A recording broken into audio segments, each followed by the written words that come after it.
Yo, what's up, guys? We're back. It's going to be the first UFC event of the year, so I'm pretty excited for it. It's been quite a while since we had a UFC. I think it's the longest break in several years, so yeah, man. Kelvin Gastelum versus Nassourdine Imavov. It's going to be UFC Vegas 67, another event at the Apex, which the Apex is getting kind of old. I mean, I don't know what you guys think, but I'm ready to see them start going back full-time in different arenas and having the crowd coming back. But this one's going to be in the Apex, and, you can't even complain. The UFC is back, and I'm pretty excited that they're going to be putting on their first show of 2023.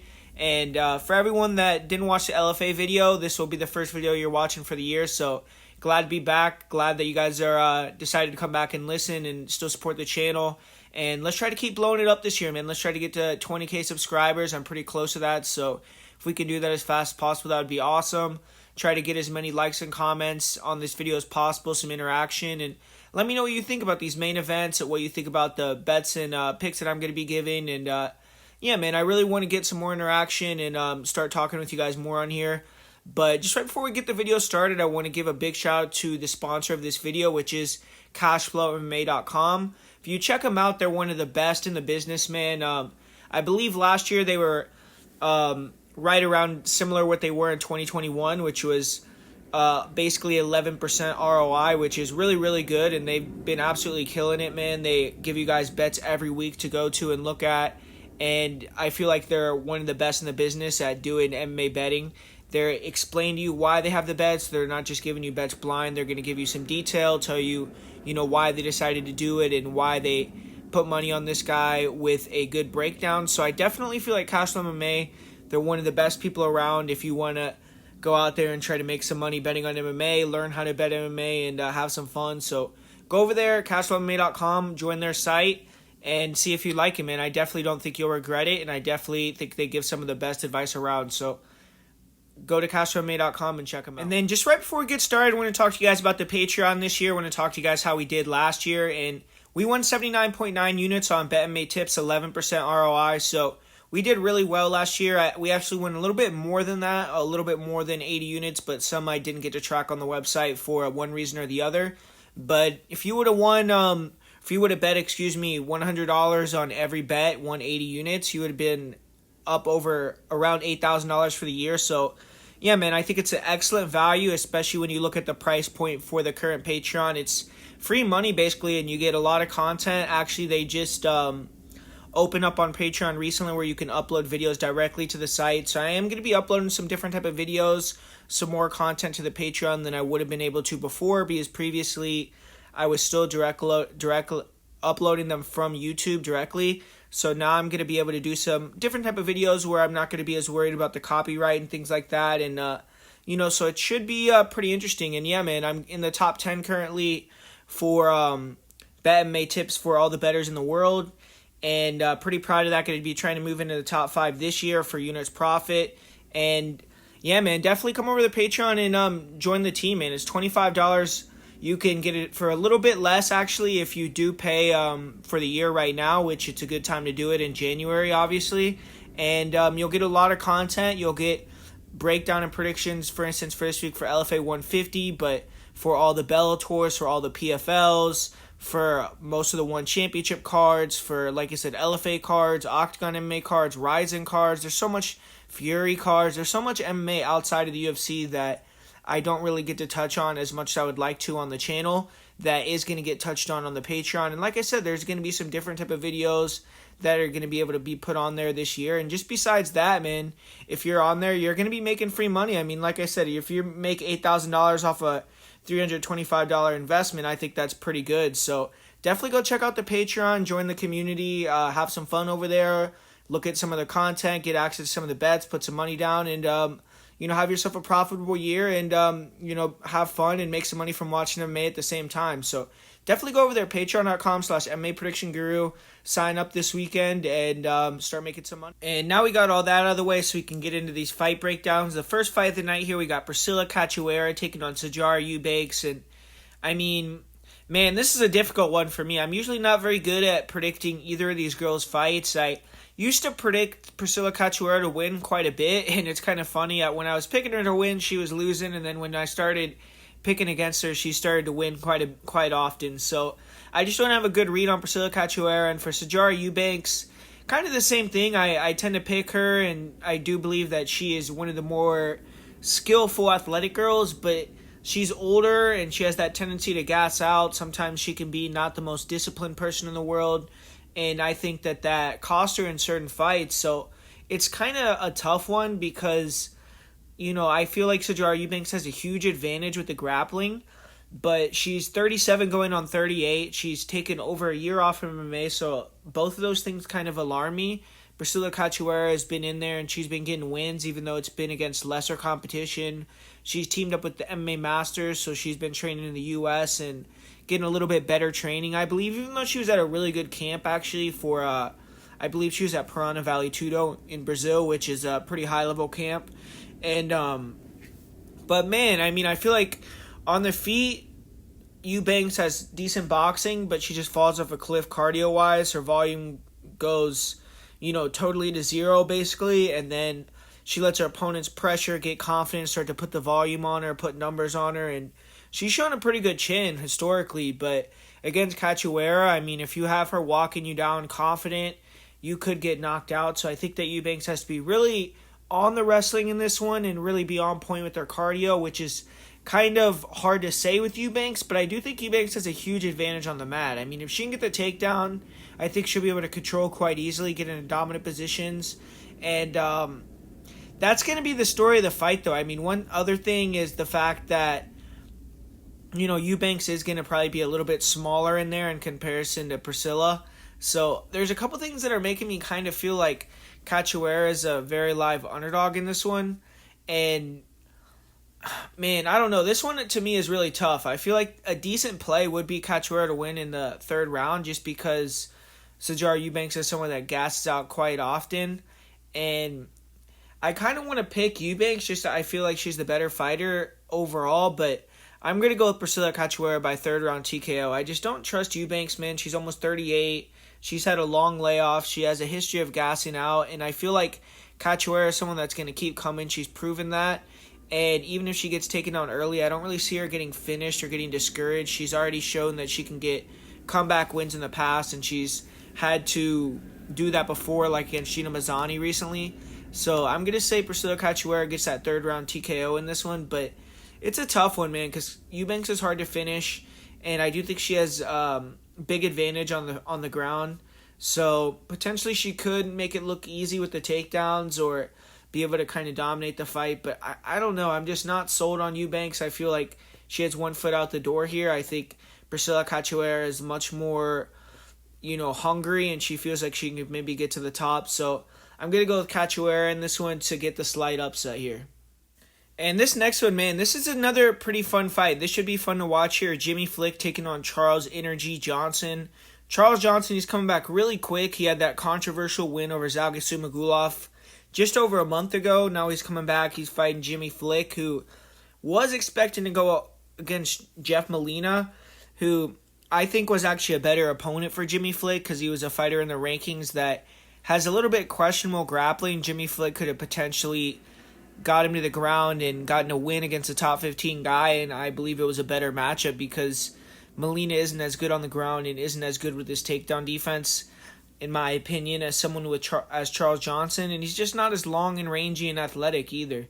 But, with Jimmy Flick, he's coming off that retirement, which kind of throws his career in a little bit of, I don't know how to explain it, but it's just kind of makes it a little bit harder to read someone like him because obviously he was trying to find the way out. He wasn't necessarily extremely confident, or maybe he just wasn't willing to grind and make this his full-time job. At one point he wanted to call it quits, which, you never really hear the best fighters in the world saying they want to retire unless they're at the end of their careers, whereas Jimmy Flick had just started in the UFC, so it does kind of lend you to think, is he really going to be out there being able to take damage and battle through, or is he going to take that damage and kind of look for the way out? To me, it's to be determined a little bit, but so far in his career, Jimmy Flick has only fought one way, and it's all action. And with Charles Johnson, this is a good opponent for him because some fights Charles Johnson can get into, kind of a mode where he's trying to be a little bit too pretty and he can get a little bit inactive, just pressure and try to look for those perfect counters and the one-shot attacks, and sometimes his volume can really go down and it can make fights very close. He has been in a lot of split decisions and close decisions throughout his career, but with Jimmy Flick really putting the pressure on, being the fighter that he is, I think that he's going to make Charles Johnson up that volume and the work rate and really go to work in this one and have to fight to get the victory. And both these guys have pretty much contrasting styles. Or Charles Johnson, he's more of a Muay Thai fighter, even though he's very well-rounded, and he can do it all. He's good in the clinch. He's good with his takedown defense, even though that's probably the weakest aspect of his game. His striking is high level. He's fast, slick, good counters. He has nice fast kicks, fast hands, and he also has pretty good grappling skills. His get-ups are good if you do take him down. He's hard to submit. He's never been finished. He has a good top game, decent takedowns in the clinch himself. And for Jimmy Flick, he's kind of more of a specialist. He has kind of mediocre striking where he pressures forward and tries to be aggressive to get the takedown. And then he's a submission artist, man. He's very creative with the submissions as well. He'll get flying submissions. We saw that against Cody Durden. He's willing to pull guard to get submissions, and in scrambles he can get submissions. So very dangerous on the ground, and he's just trying to get you there and hit that finish. And historically, Flick has been a killer be killed fighter. He's been someone that goes out there, he either submits you early or he gets knocked out, and that's kind of been the story of his career. And I feel like it's going to be similar here. He's a huge underdog, and I don't necessarily agree with that. I feel like he should be a little bit closer on the money line, because when you have someone like Jimmy Flick, he's always dangerous, can always get the win and surprise Charles Johnson. But Charles Johnson has never been submitted. He's never been finished. I think he's much more athletic, much slicker. He's the bigger guy, and I think on the feet he really could piece up Jimmy Flick and potentially knock him out.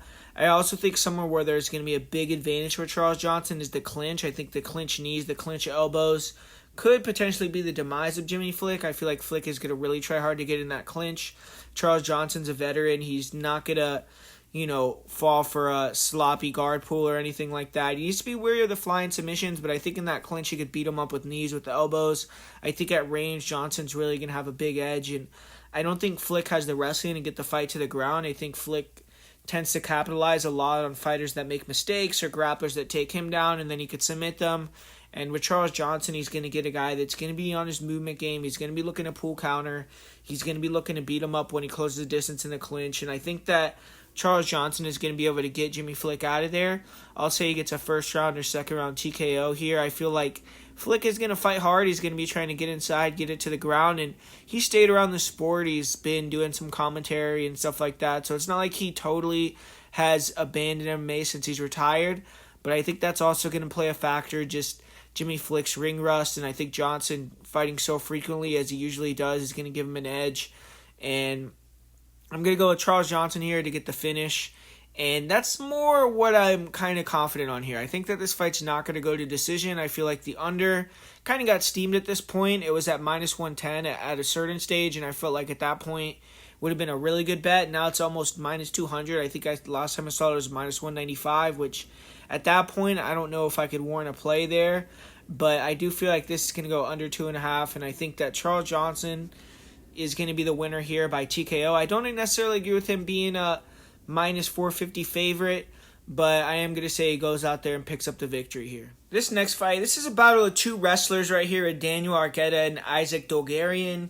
Daniel Argueta, he has his back against the wall. He probably will be given another fight even with a loss because he took his UFC debut on short notice, but you never want to start 0-2 in the UFC, and he already lost on the Ultimate Fighter as well, so technically he's 0-3 under the UFC banner. And he's accomplished, though. He already won the LFA title. He's 8-1 in his pro career. And in the Octagon, he lost to Damon Jackson, who's ranked in the top 15. So he had a tough fight up a weight class, took that loss. He also lost to Ricky Tercios, but it was an Ultimate Fighter fight, so it's not on his record. But he needs to use that experience now to get the win over a fighter who's never been out of the first round or ever seen anyone on Argueta's caliber staring across from him. So Argueta needs to capitalize, use that experience, and go out there and outwork Isaac Dogarian. But Isaac Dogarian, he's finished his first 9 opponents in the first round, 4 as an amateur, 5 as a pro. And I don't want to say Dogarian took the easy road so far because nothing is easy in the fight game, but he stayed comfortable. He's had all his fights in Missouri where he's based out of. Most of his opponents have not been anything to write home about. He did get a step up in competition and he fought a 7-2 fighter in his last fight, but this is the biggest fight of his life, a former LFA champion in the UFC. And he got caught up a little bit in the storm surrounding James Krause a bit. He was fighting out of Glory MMA, but he's transitioned and now he's fighting at Factory X or training at Factory X for this camp in Colorado. So it should be a good transition. Factory X to me is a similar camp with the coach who has a similar coaching style, kind of that pretty striking, and Mark Montoya and James Krause, they have similar styles. So hopefully it's a smooth transition. And Dogarian looks like a good prospect here. I mean, he definitely is athletic, and this is the biggest fight of his life, though, so we're going to see if he steps up. But Daniel Argueta, he kind of has a basic style, explosive wrestler, pretty rudimentary striking. On the feet, Argueta is pretty fast. He closes the distance quickly. He uses a low stance. He'll switch stances, come with the lead hook, the rear cross. Sometimes he'll flurry with some looping shots, but his kicks aren't really there. His durability is crazy, but his defense is not good. He can just eat shots like nothing. He has great cardio as well. And in the dirty boxing realm, he does do a decent job landing some short punches, uppercuts, elbows off the clinch breaks. That's probably where Argueta lands his most impactful offensive strike standing. And like I said, though, he's extremely hittable. He loads up on all his shots. A fighter with a good jab, with good shots down the middle with leg kicks that can keep it technical is just going to piece Argueta up. But Daniel Argueta, he's a strong wrestler. He has the cardio to shoot 10, 15 times or more in a fight as well. Fast level changes. And once he gets on top, he has good control, good back takes. He has decent rear naked chokes. He isn't a huge submission threat or finishing threat on the ground unless you have weak jiu-jitsu or cardio, but he's solid. And against Ricky Turcios, he did lose the grappling scrambles, ended up getting stuck on bottom and lost the fight that way. His last 2 fights, he spent a lot of time on his back as well. And he tends to come forward and go backward in straight lines. He loops, he overextends, so he does give the entry for the takedowns, and off of his back, he isn't the best. He's willing to work hard to try to work back up to his feet, but he does give his back. He can be controlled, and against Dogarian, he has to be careful to not get grinded out here. And Isaac Dogarian, he's still an unknown, really. We haven't really seen much from him.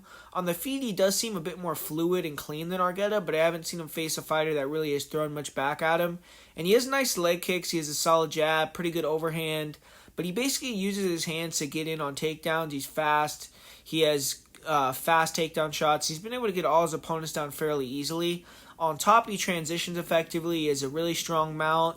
He has a solid ground and pound. You open up submissions with his ground and pound. Good arm triangle. Good rear naked chokes. His cardio hasn't really been tested. He's never really faced adversity either. He's never been out of the first round. And for Daniel Argueta, if anything, he's extremely durable. He's a grinder. And if Dogarian can just take Argueta out of there early, he's going to be a serious prospect to watch because that would be very impressive. And personally, I'm not very impressed with Argueta.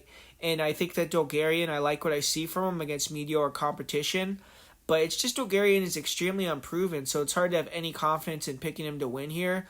Argueta's going to be there.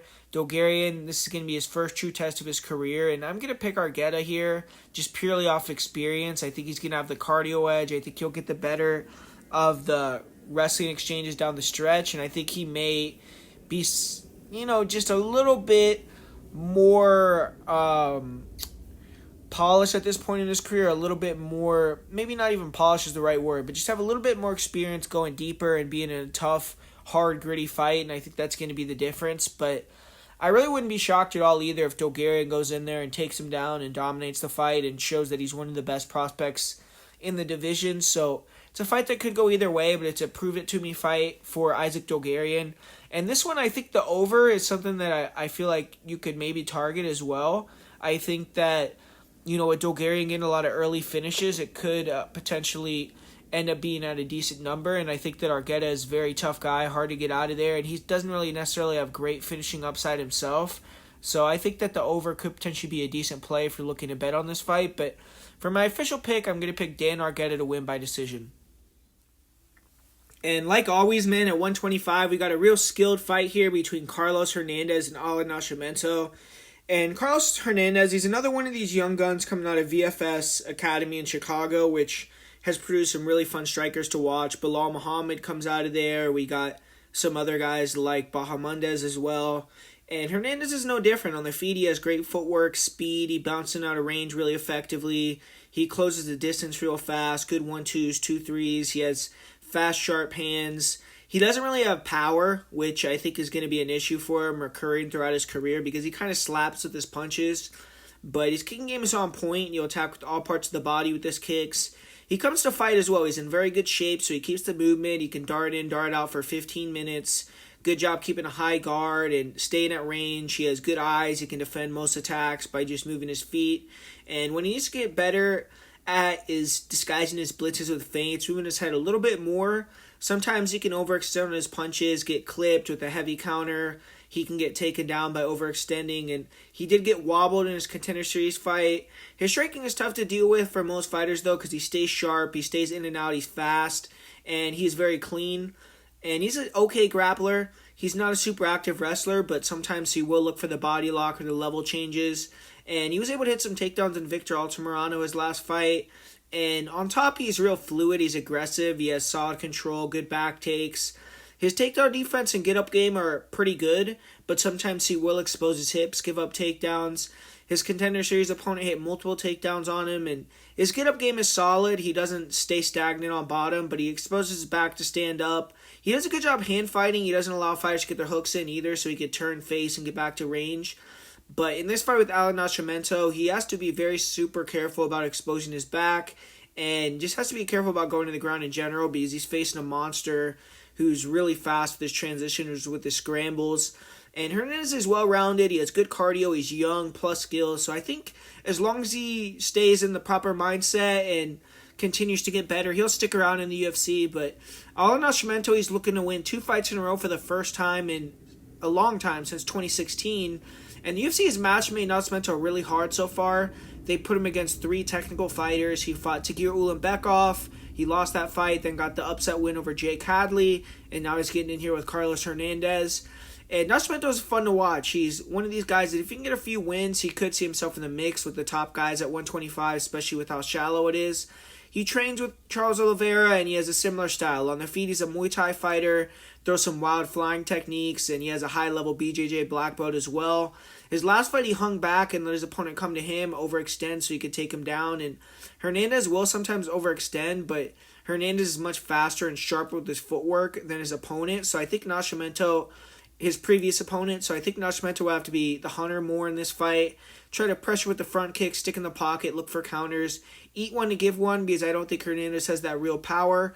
And Nascimento, he mostly throws rear leg kicks to both legs and the body. He'll come up with a flying knee, and then he's also willing to brawl. But footwork and speed-wise, I don't think he's on Hernandez's level, and he definitely is going to be trying to bring this fight to the ground.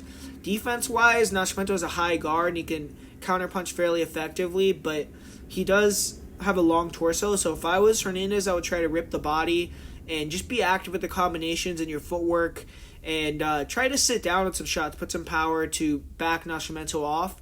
But Alan Nascimento fought someone that was a pretty good matchup in his last fight in hindsight with Jake Hadley, who's a good grappler but stands very tall, pressured forward, and so the takedowns materialized there for Nascimento. And Nascimento isn't a great wrestler, but he does have a decent double. He's big for the weight, and he has a good body lock. He's really good at catching kicks and getting takedowns that way. And on top, he has good control. He wants to methodically transition, but he does give up position for submissions at times. Most of his submission wins have also came off of his back. His defensive wrestling isn't really that good. He doesn't look like he really even tries to sprawl or defend takedowns very hard. He wants to be on the ground, so he'll accept that position. And he is really dangerous off his back. He'll throw up submissions, he'll hit sweeps. But against heavy top pressure guys like Tagir Ulanbekov, he had another loss to another wrestler in Will Campazano, who can kind of nullify him and win on points, even though they're kind of disputed fights where it's, who do you like more? You like the guy working off bottom, or you like the guy kind of controlling, not doing too much off top? But most of the opponents I've watched Nascimento fight recently are also grapplers who are willing to engage on the ground with Nascimento. And with Hernandez, I think it's going to be a different challenge of someone who's looking to avoid the grappling and maintain distance and strike. Cardio-wise, Nascimento has great cardio, and he may need it here to track down and try to take down and submit the mobile Hernandez. And 125, it produces great matchups, and this one is no different. I'm pretty bullish on Hernandez. I think as he progresses, he will become a problem for fighters. He's highly skilled. He comes in great shape. He's tough. But I think he's going to have a hard time with Nascimento's ability to mix it up. I think Nascimento will be able to use the single leg and clinches to open up some counter punches, some kicks. And I see him eventually getting the better of the wrestling and the grappling. If Hernandez can make this a range striking fight, he's going to be very live. And I think the line should be a little closer than where it's at. But I don't think that Hernandez has the power to keep Nascimento off him. And I think it's sometimes Hernandez will also crash into the clinch, and that could cost him this fight. I think Hernandez early will be tough to hold down, may be able to get back up to his feet. But as he tires out, I think Hernandez will be controlled more. And I don't see him getting finished, but I have Nascimento taking a decision here. I know some people are going with the submission win for Nascimento, but I lean more towards a decision win for Al Nascimento here. And for this fight, I don't really have a huge breakdown for this one. I'm pretty confident that Javid Basharat's going to get the job done here. Mateus Mendonca, he's actually a pretty fun fighter to watch. I do think he's a good prospect. He's 23, almost 24, so he's pretty young. And very athletic, very aggressive. He's really good in the first round with his striking. His striking is solid early, and that's probably where he's going to be the most competitive with Basharat on the feet, is in that first round. He has long length, good 1-2s. He'll throw some nice kicks, flying knees, and he's real aggressive, explosive. He definitely has power, but he's going to have to wrestle in this fight. He has pretty decent wrestling and grappling, and that's where he's going to have the biggest advantage if he does have one. I think trying to get the fight to the ground, using his probably he's going to be the bigger, stronger guy, so using the strength, using his explosiveness, and trying to kind of control, backpack Basharat and win that way. Because on the feet, I think that he tends to get tired, and he'll slow down with his volume and his speed, and I think he's going to start to struggle to close that distance, and Basharat's just going to dance around him. Basharat on the feet is super skilled. He has great distance control and throws a lot of different variety of attacks, and I think he is much more experienced as well. He's just faced the better opponents, coming off of a win over Tony Gravely, who I rate as a pretty high-level fighter in the weight class. And Basharat, he's been training at Extreme Couture, so he's been having guys shooting at his legs, trying to take him down and hold him down for years now at that gym. I think that's going to be a big benefit to him in this matchup with Mateus. And Mateus is good. I think he's going to come back and, beat some guys, be effective in the UFC. But for this matchup, I just think that he's going to struggle to close that distance. I think early the fight could be competitive, but I think if Mendonca can't get him out of there in the first round, which obviously Basharat being undefeated, I think it's going to be super tough to just go out there and bomb him out in that first round. I think he's going to get tired, and I think he's going to start to be ineffective with his grappling. His striking is not going to be on par with Basharat's, and I think Basharat's going to start piecing him up. And, with Mateus never being defeated in his career, it's hard to say he's going to get finished, but I'm going to say that Basharat does get him out of there in the second or third round via TKO. I just think he's going to be a little bit too much. I think he's going to be a little bit too in shape, and I think his striking is going to be a little bit too good. So I'm going to say that he wins via late second or early third round TKO in this fight. And this next fight, we got a fight in the 155-pound division between two newcomers to the UFC. Mateusz Rebecki, he tore through Rodrigo Lydia on the Contender Series, making him submit just 3 minutes and 5 seconds into the first round. That fight moved Rebecki's win streak to 13. He hasn't lost since 2014, and definitely is a solid addition to the UFC. His last fight was his first fight in the United States, but Rebecki has tested himself against good opposition, fighters from different styles, from different countries, and he's about as experienced as you can get for a fighter making their debut in the UFC on the Polish regional scene. His first amateur fight was November 2013, so he's approaching 10 years in MMA, and the UFC is where he needs to be. And for Nick Fiore, this is a short notice fight for him. He's looking to start 2023 with some momentum, and he's 6-0 overall. He went 3-0 in 2022. He just won November 19th, and he's taken a massive step up in competition here. He's had 6 handpicked opponents to get to the UFC, and a lot of fighters on that Northeast MMA scene tend to pad their records, especially in the combat zone promotion, I've noticed, and that's where Fiore has had 5 of his 6 fights. Nick Fiore has handled his opposition accordingly. He's finished all of them in the first round. His longest fight as a pro has went 3 minutes and 56 seconds. As an amateur, Fiore went 5-1, and that's where he did fight a couple of decent fighters. He faced off with Ali Zebian, a fighter who is Bellator, a PFL veteran, currently 9-2 as a pro. He submitted him. He also beat another Bellator veteran in Nathan Jarib, who's 7-2 currently as a pro. For Fiore, at his first amateur bout in 2016, so he's been on this journey for a good bit now. Now it's time to finally reach pay dirt. And style-wise, this is a really fun fight for grappling fans. Both these fighters are really, really good jiu-jitsu guys. Nick Fiore is a black belt jiu-jitsu instructor at Renzo Gracie, New Hampshire. Fiore has competed. He's won in various jiu-jitsu competitions. And Mateusz Rebecki, he's a black belt, two-time ADCC gold medalist. And it's a bit tough to really know what level Nick Fiore is in MMA, though, because we know Nick Fiore for sure is a beast on the ground. He's tall, rangy, which aids him in his grappling style, but he hasn't really shown too much. He's pretty good at getting fights to the ground in the clinch or getting the back from standing, and once he hits the mat, he has really fast transitions, really dangerous with the submission game. He'll give up position for submission, but he can chain takedown or submissions together, until he finishes them. And he'll also use his ground and pound fairly effectively. But his one amateur loss came due to getting slammed. And I don't really rate Fiore striking or wrestling in space. And I could say he has bad striking, but I haven't really seen enough to be definitive with that. And he looks one-dimensional at this point, but he is a beast on the ground. He's tall, long, he's tough to deal with. Cardio-wise, he hasn't really been tested in a long fight. He's never been a decision, amateur or pro. And he's never been out of the first round as a pro fighter yet. So it's just, he hasn't put enough on film for us to be confident in how good he truly is overall. But Mateusz Rebecki is the more experienced fighter by a mile, and he's going to be looking to get the job done early here. He's finished 14 of his 16 wins, 9 in round 1. His one loss came inside the distance as well. And Rebecki has the opposite body frame of Fiore. He is short, compact, but he's more explosive, faster, more powerful. He likes to hold his hands low, and he has pretty good speed, head movement, powerful hooks, and overhands. And he comes forward and backward in straight lines. He tends to load up and get wild, so the counter opportunities are there, but Rebecki's power, athleticism, and threat of the level change make him tough to strike with. And I think in this fight, it might be smart to go with the sprawl and brawl type of game plan. He was fighting with Omar Morales here originally, so Omar Morales is a good striker, so I'm sure that Rebecki's striking is going to be sharp, on point, and I feel like he's the more experienced and better striker in this matchup. But Rebecki's a guy who's confident on the feet, doesn't force takedowns, but he uses pressure explosiveness to back fighters up, and he will shoot in, get them to the ground. Super physical, strong, and usually he can manhandle most opponents. When he gets on top, he has great top pressure. His scrambling ability is good, and his ground and pound is just elite. He tends to get more finishes with ground and pound than submissions, and a lot of his submissions came early in his career, and most of them were via heel hook. He has 3 heel hooks, 2 arm bars, and a rear naked choke. And I haven't seen Rebecki in the cage with another really good aggressive submission fighter, but he most definitely knows how to defend submissions. He's not going to be outmatched in the grappling room with Fiore, and Rebecki's cardio is really good.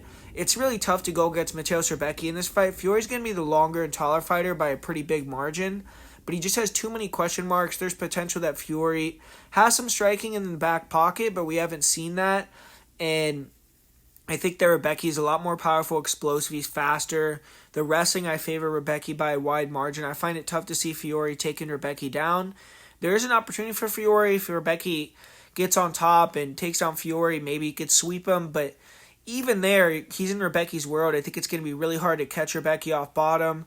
And if Rebecki gets swept and ends up on his back, I think that'll be the best case scenario for Fiore. But personally, I don't see that happening. I think Nick Fiore may end up being a good fighter. We don't really know, but he has to take his licks. And I don't think after fighting 6 low-level fighters and finishing them all in the first round, he's going to be able to step up and take out an established fighter who's been in there with the better opposition and bigger promotions. So I'm going to say Rebecki wins via second-round ground and pound TKO here. And I think that he's just going to take him down and maul him here. I could even see a first-round TKO, but I got to go with Mateusz Rebecki in this one to get the job done. And this next fight right here, this is another fight I'm going to have a short breakdown on because I just don't want anything to do with this betting-wise. I feel like it's a very volatile fight. 2 guys that go out there and wing hammers, like to brawl. And it's going to be Claudio Ribeiro's first fight in the UFC. He won his contract via the Contender Series. He got a really, really beautiful knockout on the Contender Series, and now he's going to be looking to make it, continue his win streak in the UFC. Abdul Razak Al-Hassan, he started out really hot in the UFC. Obviously had that bad accusation, and then his career's kind of down spiraled since then. He hasn't been able to get many wins. He did get that recent knockout win over Chirico, and then even in his last fight, I will say against Joaquin Buckley, I feel like he looked pretty solid. Could have arguably won that fight, but he took the loss there, and now he's a slight favorite here over Claudio Ribeiro. But looking at his age, he's 37 years old, man. You got to remember that he's getting up there, and he's going to be the smaller guy in there. Ribeiro is going to be 6'1". He's going to have 2-inch height advantage. He's going to have a 4-inch reach advantage. And it should be, a really fun fight to watch. I feel like Razak is the fighter that I see a lot of people are picking, and I do think he's the more technical striker. I do think that he probably has a little bit better judo and grappling skills. But Claudio Ribeiro, he's a real wild guy. He has good movement, throws a lot of kicks, nice crosses, nice counterattacks, big crazy power. He likes to throw leg kicks to lead hooks, and the lead hooks and his leg kicks are really what he really likes to go for. And he's just really vicious. He's nasty. He goes for the kill with every shot that he throws. And Al-Hassan is very similar. I mean, in the pocket, he goes in there and he's a gunner. He likes to throw a little bit cleaner. He throws straighter shots, and he's a little bit more technical. So if they get in a brawl early, maybe Razak will get the better of it. But we have seen Razak put out cold quick as well in his fight with Chaos Williams. And I feel like this is a very similar type of fight where either guy could get knocked out early on. With Razak, he has the grappling in his back pocket. In his last fight, his cardio looked better than ever, where he was able to maintain his pace and win the third round. And that was pretty surprising. I mean, most of the time when you see Abdul Razak get out of the first round, his cardio just falls off a cliff. But in that fight, he was actually able to maintain it and showed good cardio. And with Claudio Ribeiro, he's one of these guys that likes to explode and then rest. And sometimes he can get real tired and kind of like take rounds off, but then get second wins. So his cardio is a little bit questionable as well, but I think that he is a little bit weird in the way that he maintains his gas tank, but historically he's maintained a little bit better than Abdul Razak Al-Hassan. I'm not ready to say Razak's cardio issues are all solved just because of one fight. So I'm going to go with Ribeiro be a first round knockout here. It's a fight that I think could go either way, and I don't really have like a great lean to either side, but he's younger, he's bigger, he's a little bit hungrier, I would say, because he's making his debut in the UFC. He probably has more dreams than Abdul Razak does at this point, and I think that he's going to go out there and knock out Razak in the first round. So I'm going to go with Claudio Ribeiro, but we want to stay away from picking a side and betting this fight on the money line. But if I was going to bet anything, I guess I would go with the under. Even that's juiced as well, so I just don't have a lot of interest in this fight, but for a pick, I got to pick someone, and I'm going to pick Claudio Ribeiro. That's why I always talk about how 135 pounds is the best division in the sport, because you get fights like this. Umar Nurmagomedov versus Raoni Barcelos, two unsung guys in the division that are kind of...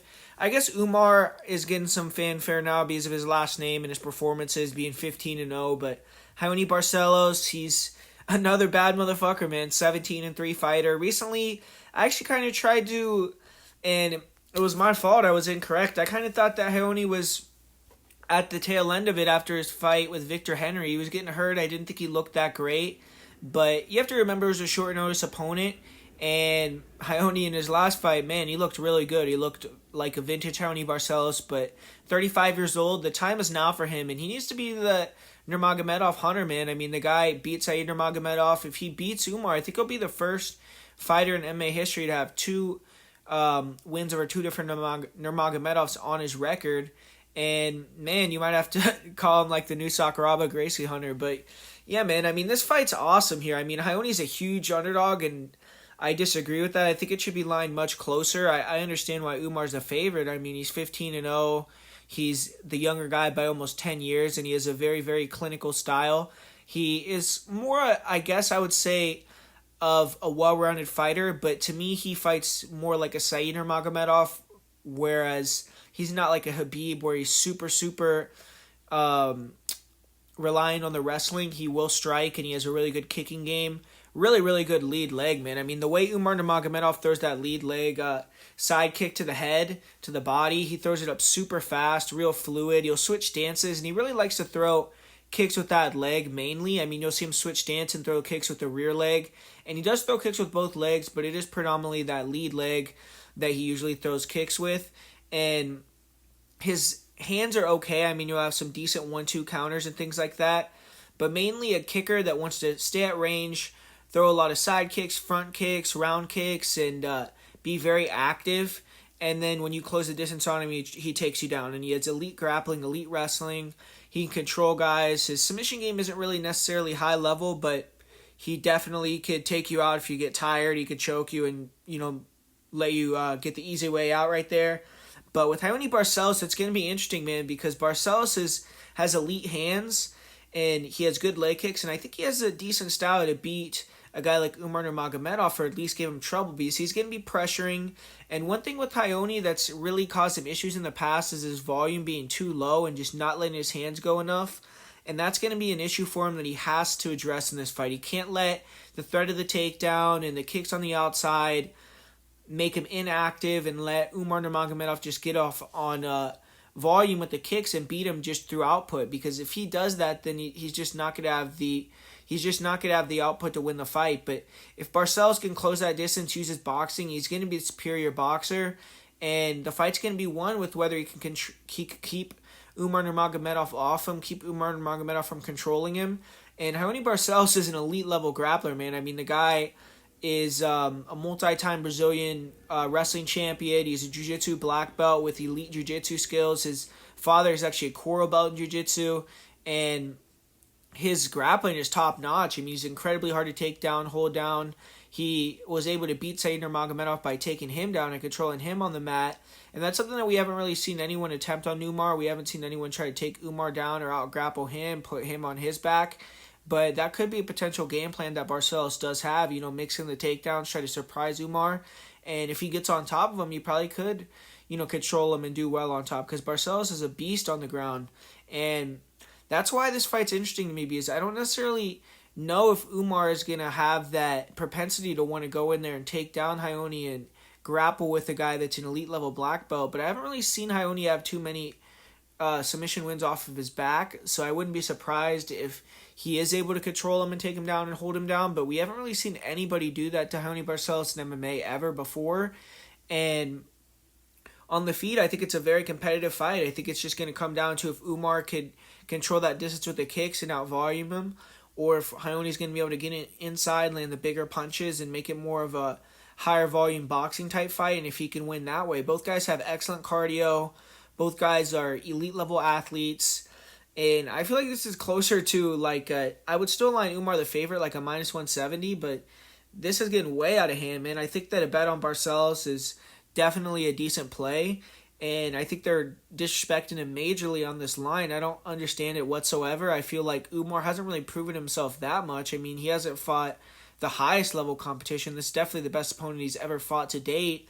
And if he can run through Raoni Barcelos and make it look easy or dominate him, then you might want to give him a top 5 matchup next, or, one fight away from the belt. But this should be a tough fight, man. This should be a very difficult matchup. And I can't get myself to go all the way to picking Raoni Barcelos just because I didn't like his chin in the Victor Henry fight, and I didn't like his output in that one. He did come back and look really good against Trevin Jones, but Trevin Jones is another guy that could sometimes struggle with pulling the trigger.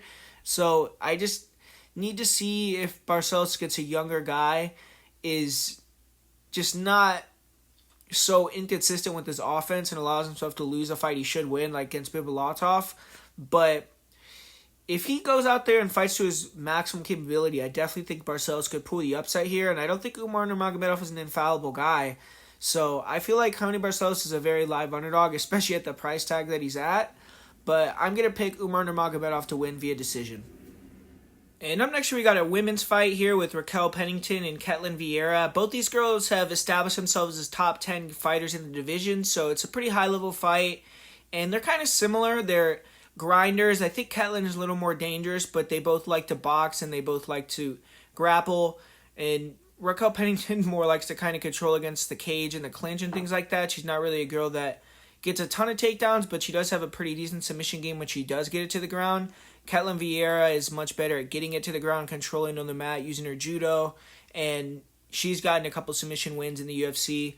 But, the way the girls fight, like I said, I think they're kind of similar fighters. I think Rocky has a better jab, and that could be, an issue on the feet for Vieira, but I think Vieira is a little bit more dangerous, a little bit more explosive, and I think Vieira throws with a little more power, a little more volume.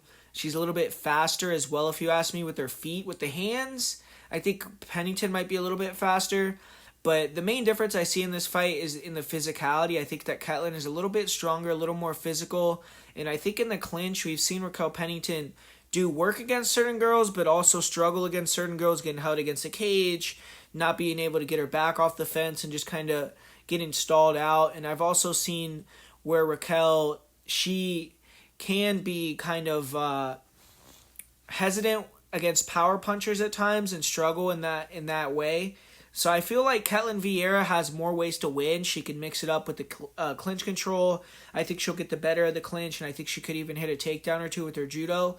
And I think on the feet, at space, I think that Ketlen is just a little more dangerous, a little more powerful. She throws a little bit higher numbers, and that could be the difference in the fight. But I don't really have a big inclination to bet this fight on either side. It's kind of a pass for me totally. I think it's going to be a close type decision. And, Vieira's had certain fights where she's gotten takedowns, thrown no ground and pound, and she's let her opponents beat her by just throwing minimal ground and pound from the back mount when you saw against Yana Kunitskaya and things like that. So Ketlen sometimes could be inefficient and give up fights she should win. So Pennington being kind of a veteran, I think maybe she could take advantage of that and win a close decision. But if Vieira fights to her full capabilities, I think she's the better fighter. I think she's bigger, more dangerous, more athletic, younger, more well-rounded, and she'll probably get the job done. So I'm going to go with Ketlen Vieira to win this fight via decision, and I think it'll be a close, tight fight. Man, this next fight's between two untrustworthy fighters here, Punahele Soriano and Roman Kopylov. I don't have a lot of faith in either guy or the pick. I feel like it's another tough one to predict here. We got contrasting styles with Soriano, who comes forward, throws bombs, and has decent wrestling skills. He has pretty good cardio. I feel like he has superior cardio. He trains out of Extreme Couture, so he's at the better gym, and definitely the more powerful, explosive guy.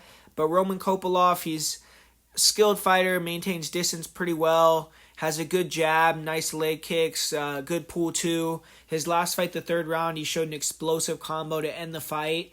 But, man, Kopylov, man, the guy would be good. I would be actually really inclined to pick him here, especially as the underdog.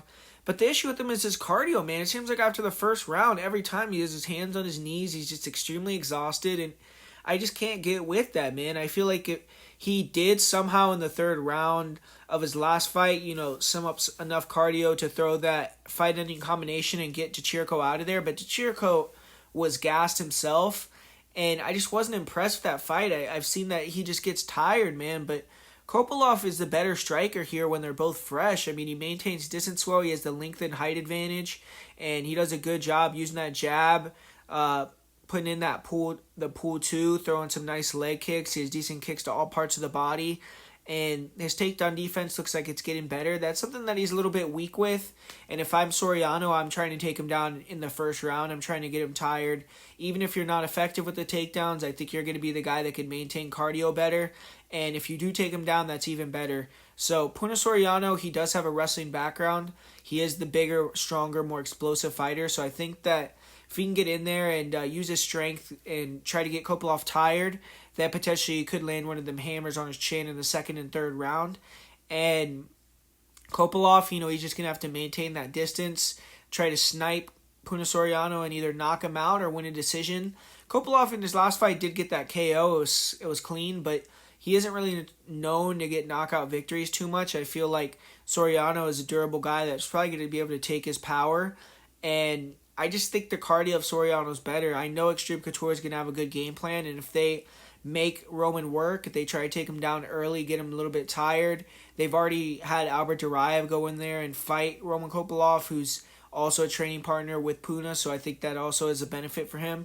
And I'm going to say Soriano gets a second round knockout, but this is a fight I'm staying far, far away from. And now we're getting to the co-main event here. Dan Ige taking on Damon Jackson. Two guys that are going in different directions. Dan Ige, he had his come up a couple years ago. He got into the top 10. He beat Edson Barbosa. And then it kind of came crashing down. He lost to Calvin Kattar. He had some other losses recently where he's came up short against some of the best guys in the weight class. And now 2023 is going to have to be a comeback year for him after a 3-fight losing streak, going 0-3 in 2022. And Damon Jackson's on a 4-fight win streak. He's coming off a big upset win where he front kick knocked out Pat Sabatini early in the fight. It was a feel-good story because his brother had just passed away a little bit earlier in that week. He decided to stay on the fight card and get the win, kind of similar to Cody Stamann a couple years ago against Brian Kelleher. And I'm not trying to say the same thing is going to happen to Damon Jackson, but sometimes when you have those family tragedies, man, you could will up that one night and get the win when all the pressure's on, but then once you have to go back and deal with all the pieces and everything to try to win again or get your life back is what's a little harder. And we saw Stamann have some setbacks after that victory and after that fight in the UFC, but hopefully Damon Jackson has got himself 100% mentally, and he's going to fight to his full capabilities here. But this is a sick matchup. I mean, two guys that are more, I would say, both guys are black belts. I guess Danny Gay is more of a striker. He's not as grappling based, but definitely Damon Jackson. He switched his nickname to Action Jackson, but he used to be the Leech, and it's because he likes to grapple and, man, get you tired, grind you down, and get attached to you right away. But Danny Gay is the much better striker. Damon Jackson has dangerous kicks, and he has that long frame, but very hittable guy. His boxing is not really the best. He's gotten a little bit better throwing straight shots, and he will be okay with his offense, but the guy's just so hittable, man. And Dan Ige, his boxing is good, man. I feel like he has underrated boxing. He has a nice jab. He throws real slick check hooks, nice 1-2s, real tight punches. He has power as well. Even though he doesn't have a lot of knockouts, he definitely has knockout power. And he's gotten better with his takedown defense recently. He showed that against Movsar Evloev. He showed his get-up game improved against Evloev as well. But that's what's befallen him in a lot of fights, and that's what Damon Jackson's going to be looking to do. Time that takedown, use his length to smother Dan Ige and control him on the mat and maybe try to find that submission. It's extremely hard to get Ige out of there, so I would worry more about just controlling than trying to get him out of there via submission.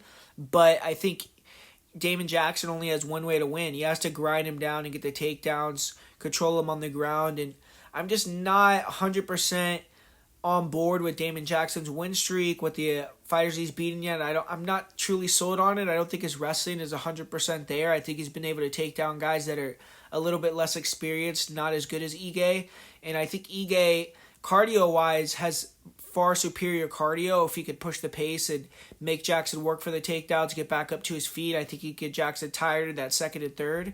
So Ige, I feel like, has more ways to win. I feel like Damon Jackson, he's been knocked out in some of his losses, and I could see him getting knocked out again here. I just think Ige is going to be able to start to get the bead on Damon Jackson on the feet, try to start to control the distance a little bit better, and Jackson's going to struggle to get the takedowns. I don't think he's just going to be able to go in there and take down Ige at will, and I think Ige is going to knock him out here. So I'm going to go with Dan Ige via second round KO, and I feel like Dan Ige winning inside the distance or winning by knockout is actually a pretty decent bet here. And then finally for the main event, I don't think this has ever happened before in the middle of my video, but yeah, man, I mean, I just saw that Kelvin Gastelum got his fight canceled. He had to pull out due to a mouth injury against Nassourdine Imavov, so now the new main event is Sean Strickland versus Imavov, and I haven't gotten to look into this fight at all, so going to probably look into it a little bit more, but obviously you know about both these guys. Sean Strickland just fought recently, and this fight's moving up to 205, so it's not going to be at middleweight anymore. It's going to be at 205 pounds, and personally, just looking at the matchup, I got to go with Sean Strickland all day in this fight. I mean, I feel like Strickland, even though he has 2 losses in a row, I was actually going to go with Kelvin Gastelum over Imavov too. I like Imavov, man. Imavov is a good fighter. He has good distance control. They call him the Russian sniper for a reason. Has a really good jab, pull 2, picks his shots really well, super fast. Early on in fights when he's fresh, he maintains distance really well, can counter-strike. But I don't like his gas tank, especially for a 5-round fight. I feel like he's someone that slows down. He's someone that his grappling is a little bit questionable, his wrestling defensively, and I felt like that was going to be a factor in his fight with Kelvin Gastelum. Even though he's improved his wrestling, he's been able to use offensive wrestling against strikers in recent fights. I feel like that was still something where he was going to struggle with Gastelum getting held against a cage, potentially getting taken down, especially once he got tired. And I don't necessarily think Imavov has crazy power. I don't think he has that one-shot knockout power. He's more of someone that has to accumulate a lot of strikes and knock you out. And I think that with Sean Strickland, you got a guy that has a lot of 5-round experience. He just fought in a 5-round fight. I felt like he won that fight against Jared Cannonier, but it was very close. And he proved that he's still at that upper echelon of the division. Imavov has been fighting these lesser guys, and I think the 1-2s right down the pipe from Strickland, the pressure, the ability to control distance and box, his good defense himself. A lot of people shit on Strickland's defense, but his eyes, his ability to parry shots, his ability to stay safe is really good. And I don't think Imavov has that ability to turn the lights out on Sean Strickland like Alex Pereira did. And I think Strickland's going to be tuned up just having that 5-round fight. He's always training. He's always sparring hard, so I don't think it's really going to affect him in terms of him having adrenaline dump or slowing down because it's his second fight in short order. I think Strickland's going to have that same type of game plan, same pressure, come with the 1-2s, box, and he has a pretty prototypical style to beat, but it's still tough. I mean, he's a much longer, different puzzle than Kelvin Gastelum. He has a 76-inch reach. He's going to have the reach advantage on Imavov, and I think that he has the grappling edge on Imavov, even though I don't necessarily think he's going to use takedowns. He was able to mix it in a little bit against Cannonier, and maybe he will do it again here. And I think, it's a lot different. He's orthodox.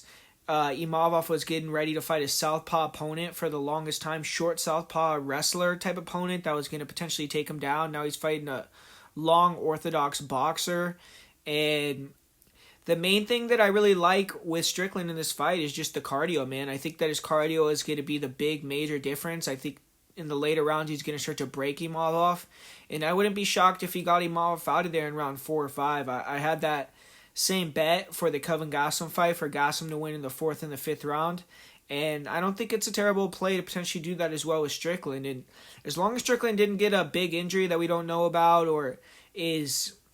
I don't know. I feel like this is a good matchup for him, man. I think he's going to pressure or walk down Imavov. I don't think he's going to get knocked out. Imavov doesn't really throw in combinations. He likes to throw one shot at a time, and I don't think it's going to be enough here against Strickland. I think Strickland's going to be able to just outwork him, beat him up, and I'm going to say he wins by decision, but I wouldn't even be shocked if he took him out in the 4th or the 5th round. I think this fight being at 205 also favors Strickland. I think Strickland's going to be the bigger guy in there, and... yeah, man, I think Strickland's going to come in here and pick up a victory. So I got to go with Sean Strickland here. And pretty crazy turn of events. I mean, I was getting ready to break down the Kelvin Gastelum versus Imavov fight when the video started. And now we're getting Strickland jumping right back in here and fighting again, really short order. So cool to see that for Strickland. I feel like he gets a lot of unneeded hate. I mean, the guy's coming back in and giving us another fun fight. So we're going to see what happens here. But... yeah, man, that's the full breakdown, the first breakdown of the year for the UFC, for UFC Fight Night Strickland versus Imavov now, UFC Vegas 67. For my most confident pick and parlay of the week, you got to go, I'm going to go with Charles Johnson and Mateusz Rebecki as the parlay of the week. And for my most confident pick, I'm going to go with Mateusz Rebecki. And, actually, I'm going to go with Javid Basharat and Rebecki, not Charles Johnson or Rebecki. I'm going to go with Basharat and Rebecki as the parlay of the week, and my most confident pick is going to be Mateusz Rebecki. So thanks for watching, guys. Hopefully you guys enjoyed it. And like always, hit that like button, put a comment down below. If you want access to all the bets that I'm going to have on this card for LFA, if you want to get in now, like I said at the beginning of the video, if you would have bet $100 a unit last year, you would have made $8,000 off a $325 investment. So if you want to get in now, buy for the year on Patreon and support the channel, I'd really appreciate it. And you'd be getting some free money. We're going to be making some money this weekend, man. I'm pretty confident. So let's, start the year out strong and get a lot of engagement on this video. I'd really appreciate that. Really, really love all you guys that continue to support the channel, watch the videos and everything like that. So besides that, man, I'll be back next week breaking down another UFC fight night. We got quite a few in a row here, so it's going to be a fun little period of time. And all right, guys, I'm out. I'll talk to you guys later.